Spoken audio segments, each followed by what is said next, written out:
Hi, I'm Frances Katzen, and welcome to my podcast, The World of Real Estate. In this series, we will explore the world's largest asset class and how it plays out on a global scale.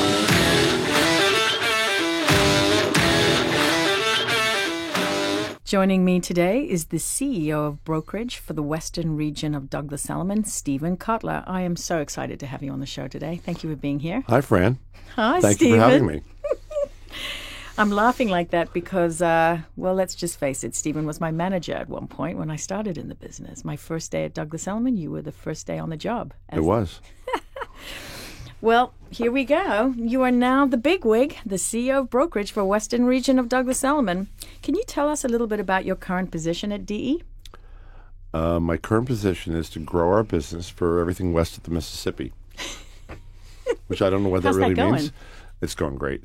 California is a big part of what we're doing. So we've grown our business in California over the past 4 or 5 years to about $3.9 billion in production. Wow. That's 20 plus offices and about 850 sales professionals in California. Now, was that hard to do when you were coming to a new land? I just did it. You know what? I woke up one morning and blinked my eyes and it all happened. Yeah. Yeah.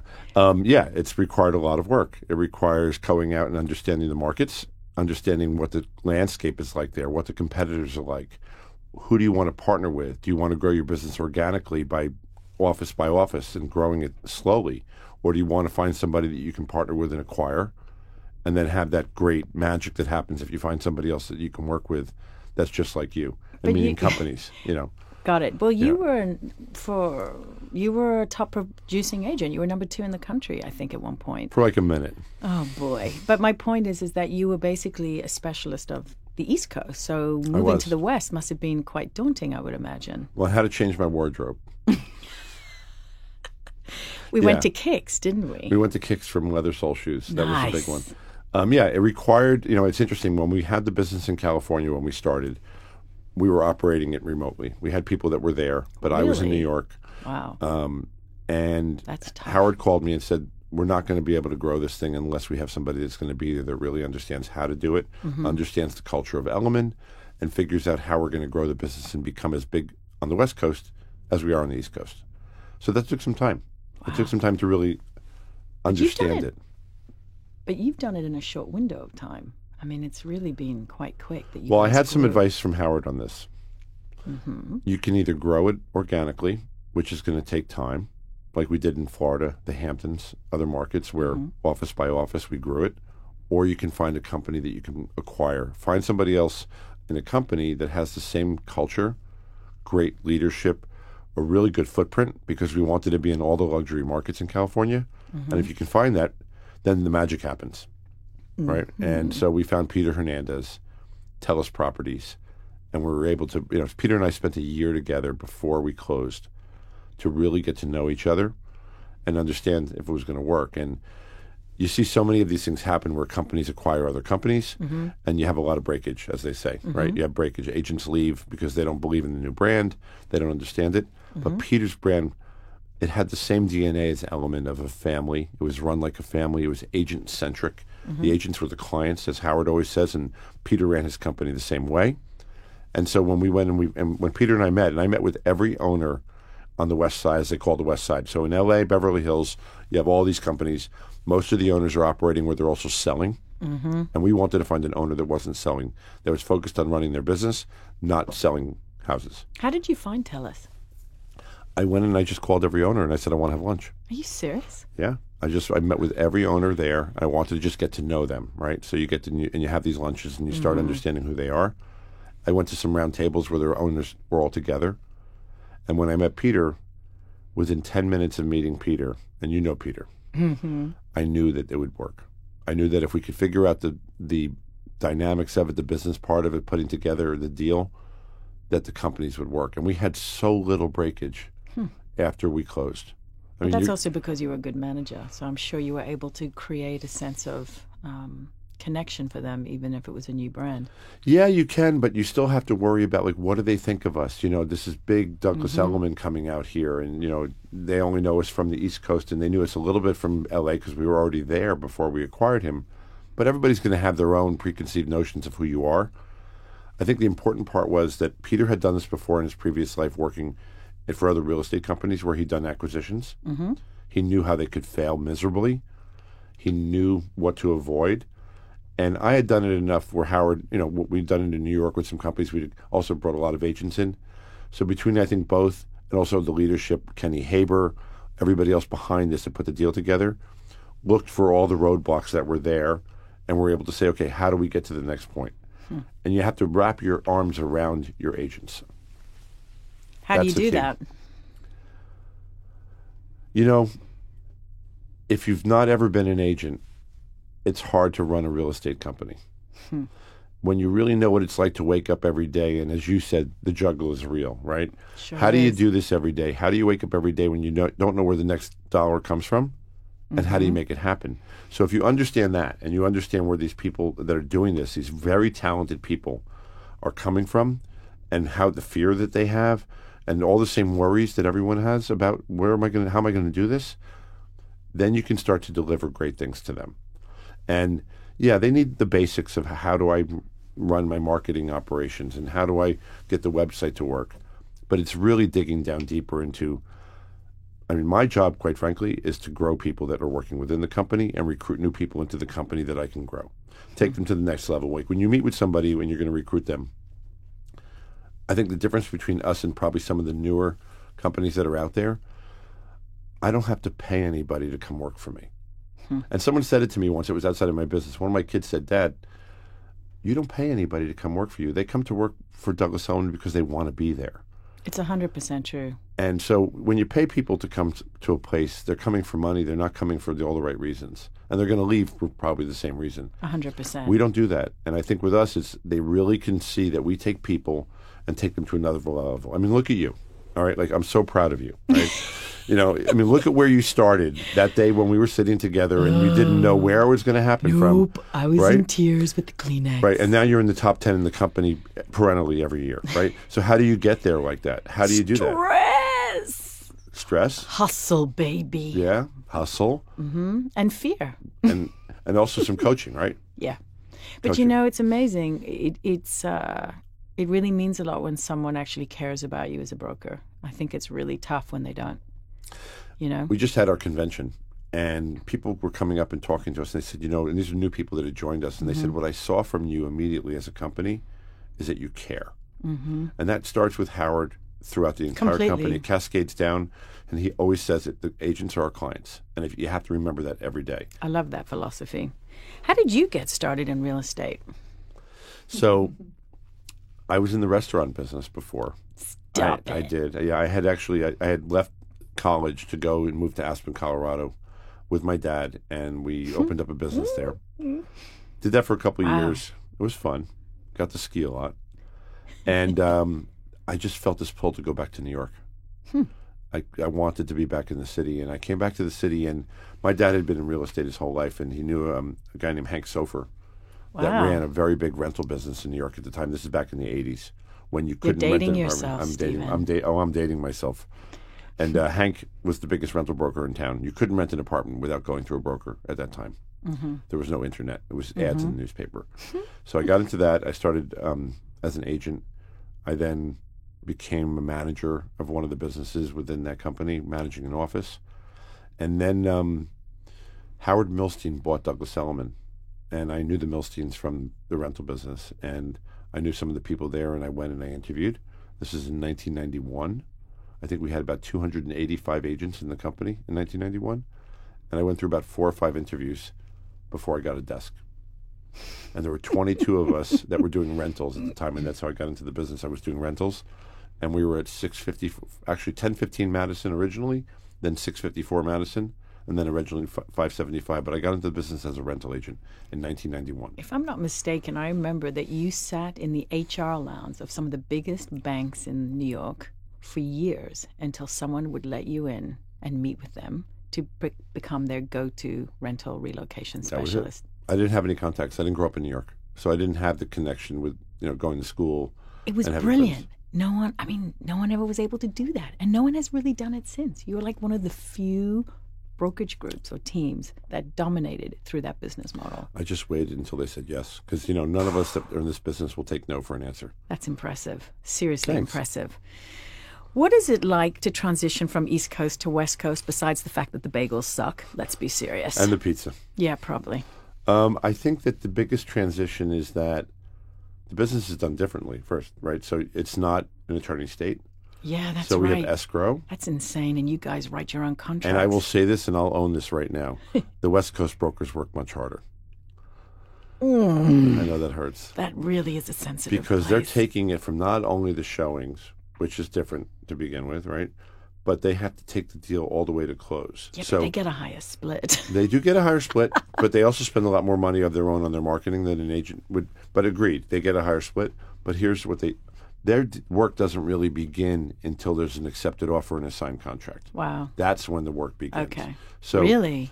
the Wow. bandwidth that you have to close the same amount of volume on the West Coast, you're going twice as fast, because when you're an East Coast agent, you show the apartments, you get an accepted offer, which could be done over the phone. I mean, there's nothing even in writing in some cases.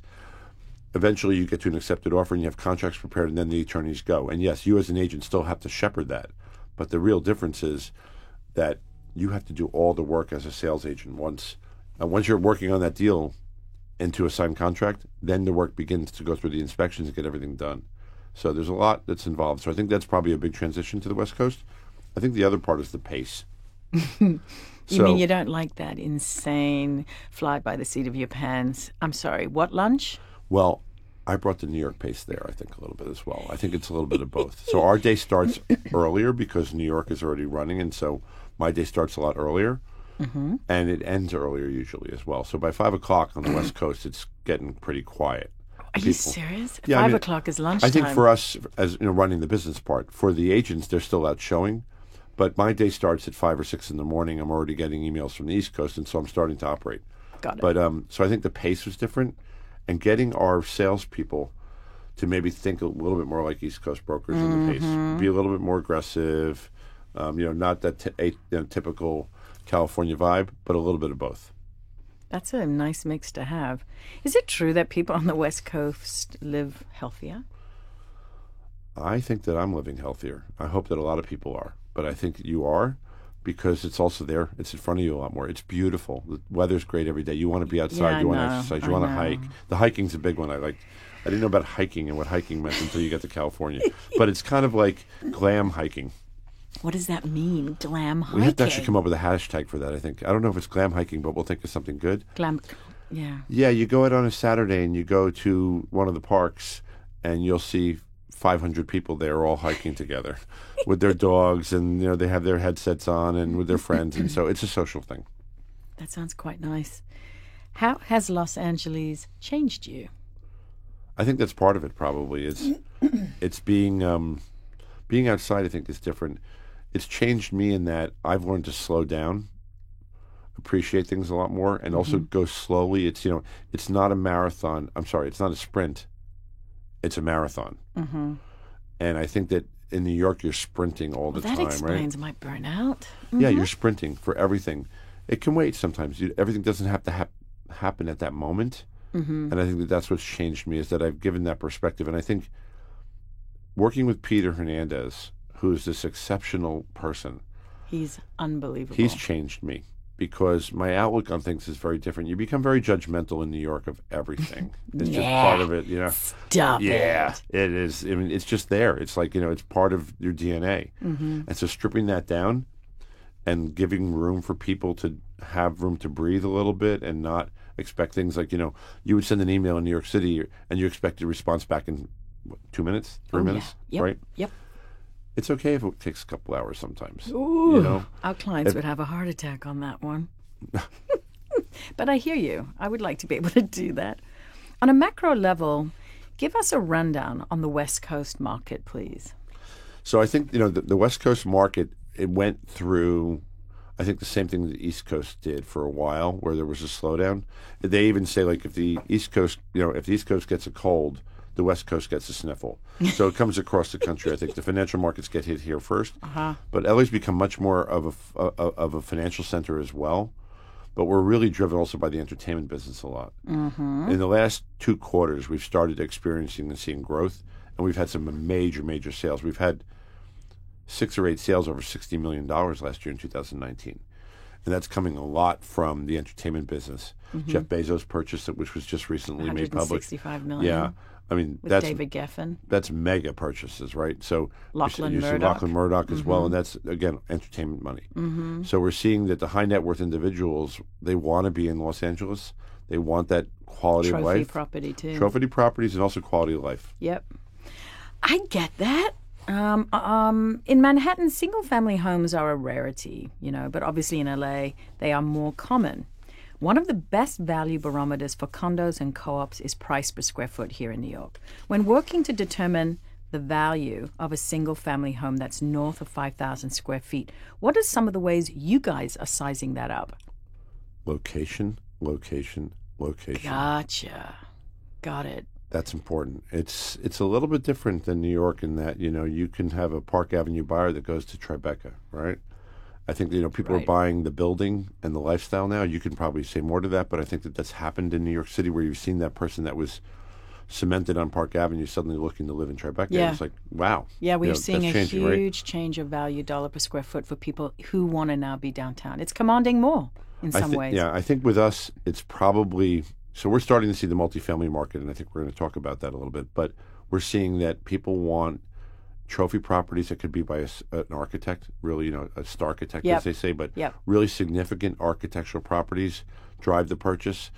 The heritage of the property as well. I see. Could also be important. Like you see, the Geffen, the Bezos purchase was of the Samuel Goldwyn estate, right? Right, so Samuel Goldwyn. So those things, again, are important to buyers. You would see in some cases. So LA, it's heritage, it's location. Legacy. And legacy. Got it. Each geography comes with a different set of challenges and benefits. California specifically continues to deal with wildfires and water shortages as part of a global warming, or some people say it doesn't exist. How is this impacted in the market that you deal with? So I think that some of that has impacted the market, especially in Malibu, certain areas like that experience the fires, where we're seeing that builders are building differently. There's actually there's a house right now in Malibu on Carbon Beach that can store up to 25,000 gallons of water in the house, in a cistern, and 20,000 of that will be used for fire hydrants.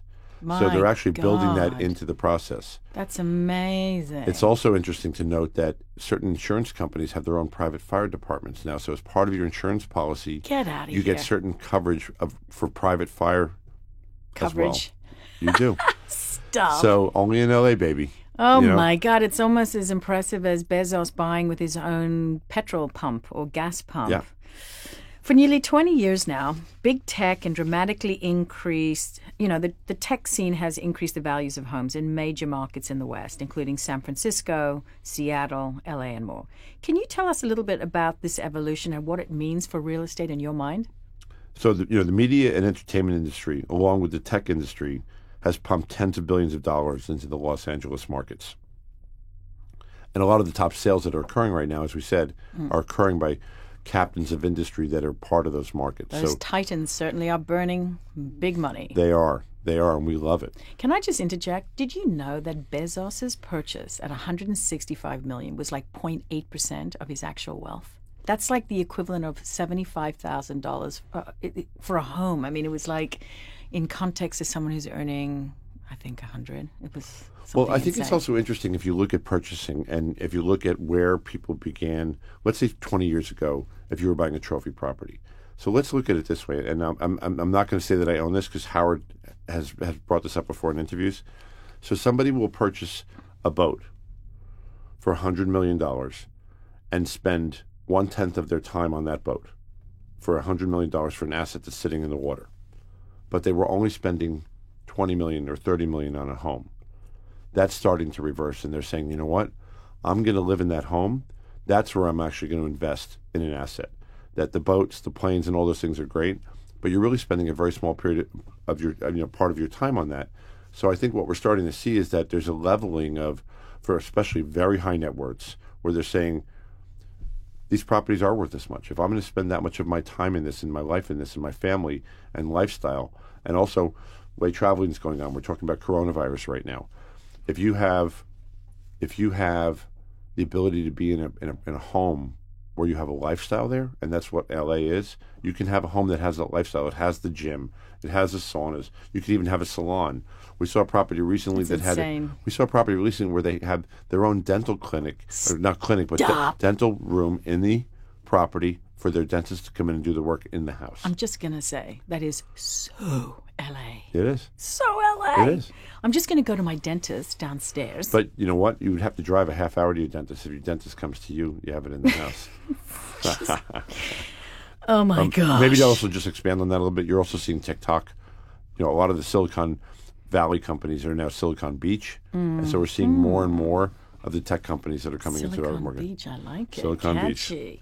2020 is an important year. And while we don't have a crystal ball, we do have insights to factors that will move the market. It's an election year, and it looks likely that Trump, following his victory over the impeachment inquiry, will remain in office for another 4 years. Yay, not. The stock market is hitting record highs and very, very volatile, as we've seen in the past couple of days.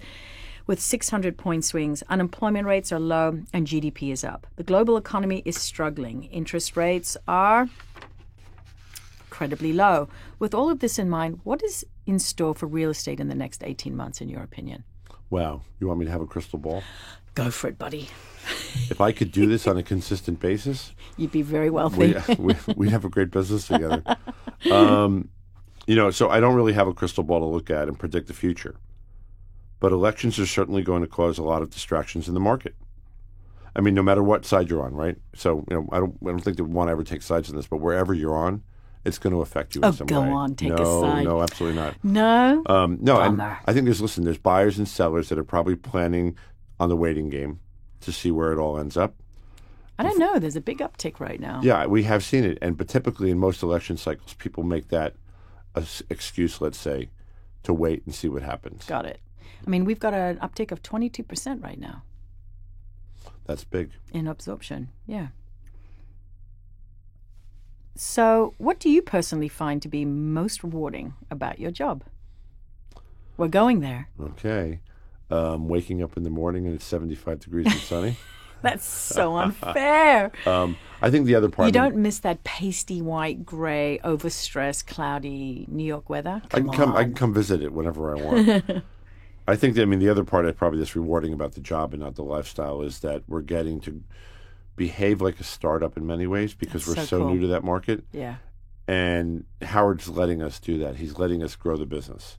So that to me is really important that we're getting to do that. Well, you guys are very entrepreneurial. I mean, that's one of the reasons why Douglas Elliman, I think, is so successful, is that although it's the 100-pound gorilla with 41% plus market share in New York City, with over 7,500 agents, which is the largest brokerage here, it is quite independent. People can have their own personality under the umbrella of a DE name. Sure.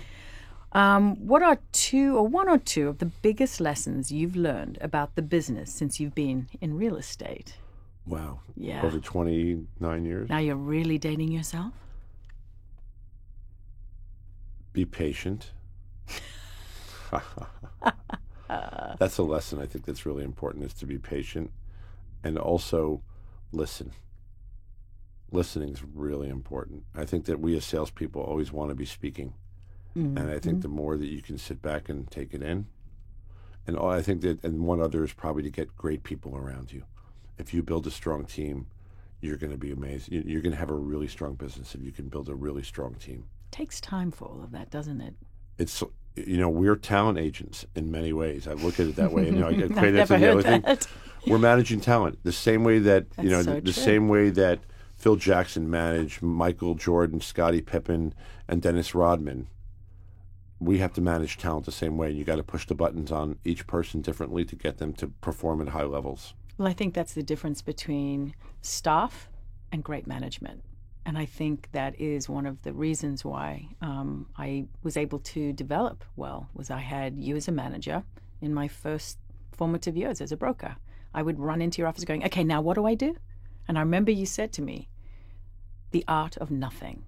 Sometimes that is as important as doing. You need to sit back and wait. And that was like water torture for me, but it was brilliant. It is hard. But it's a skill.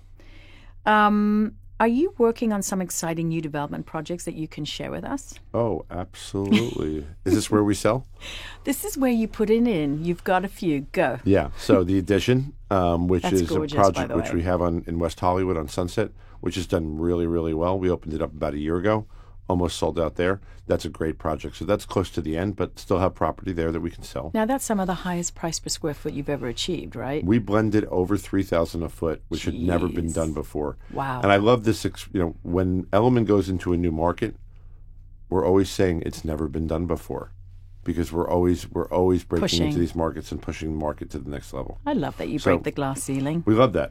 The Addition was a great one. The Harland is a new project that we have, which is on Doheny. For those that know Los Angeles, it's the old pumpkin patch site. So that's a great new project that we're doing, which has just opened. And then 8899 Beverly. That's gorgeous. So that is, for the food lovers that are listening, Medeo's restaurant on Beverly was in that building previously. It was an office building. It's being converted over to a condo. And we're going to probably blend out there above the Addition when we're said and done. It is a fabulous project, and we're really excited about it. It is. It's beautiful. So, as someone who was a high producing, driven, very, very successful and accomplished broker in New York, how was the transition going into management? Suddenly you're no longer a broker and you're trying to manage 150 agents. Not easy. What was that like? You're not prepared for it. So you're running a business as an agent or a broker. And I had a team. I was the first team, actually, I think, in New York City. Is that right? Yeah, I don't think anybody had done a team before. See, you're so smart. Yeah. You hung out in their offices, you got billions of business, Yeah, and they now you're weren't- starting they- a team. Yeah, and they weren't happy probably at that time. The ownership, it wasn't the same owners as now, and they probably weren't happy about teams. But I love that you pushed the boundary on that. Well, I had a lot of business. I couldn't support it. I needed help. So I brought people on to work with me. And going from that, where you're managing 5 or 6 people, let's say, and I think, with sales, it's interesting.